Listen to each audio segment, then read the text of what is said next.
My stepdad drove my dog 40 miles into the woods and abandoned him on the side of Route 9 to teach me a lesson. He didn't know I'd been tracking everything.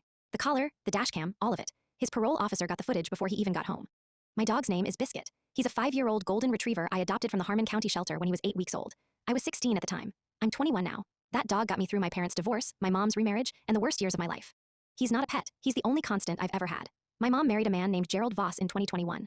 Gerald was 44, recently off a 3-year probation stint for fraud and forgery charges. He'd served 11 months in county before that. He had conditions, no violations.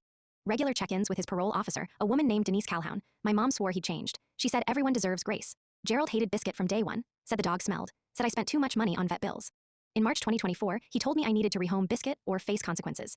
I said absolutely not. That was attempt 1. In April, he told my mom the dog was aggressive. Biscuit has never so much as growled at a person in his life.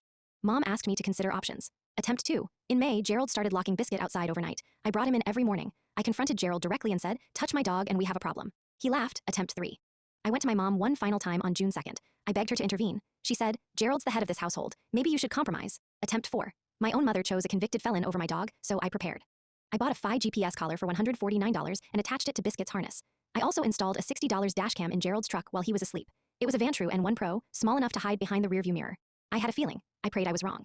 On June 14th, 2024, I came home from my shift at the pharmacy at 6:30 p.m. Biscuit was gone. Gerald was sitting on the porch drinking a beer. He said Biscuit must have run off through the back gate. My mom backed him up. Said she'd seen the gate open earlier. I went to my room, opened the Fi app, and watched the GPS pin. Biscuit was 40 miles northeast, stationary on the shoulder of Route 9 near an area called Dodd Creek, middle of nowhere, no houses for miles. Then I checked the dashcam footage remotely through the cloud.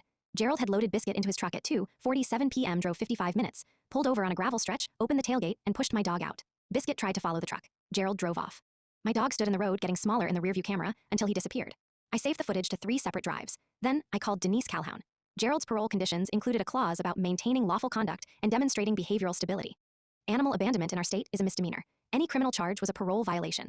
I emailed Denise the dashcam file at 7:12 p.m., then I drove to Route 9. Found Biscuit sitting under a pine tree at mile marker 23, shaking. He jumped into my car and licked my face for 10 minutes straight. I got home at 9 p.m. Gerald was watching TV. He saw Biscuit and his face went gray. I said nothing. I didn't need to. The next morning, Gerald gave my mom a speech at breakfast about how family means sacrifice, and everyone in this house needs to respect the structure I've built. My mom nodded along like she was in church. At 11:15 a.m., Denise Calhoun showed up with 2 officers. Gerald was arrested on the front porch, parole revoked. The dashcam footage was played during his hearing. The judge added an animal cruelty charge and sentenced him to 14 months. My mom called me that night crying. She said I destroyed her marriage. I said Gerald drove my dog into the wilderness and left him to die. Then I asked her one question. If it had been me on that road instead of Biscuit, would you still be defending him? She hung up. That was her answer. Biscuit sleeps at the foot of my bed every night in my own apartment now. He snores. It's the best sound in the world. Some people tell you family means sacrifice. They just expect you to be the one sacrificed.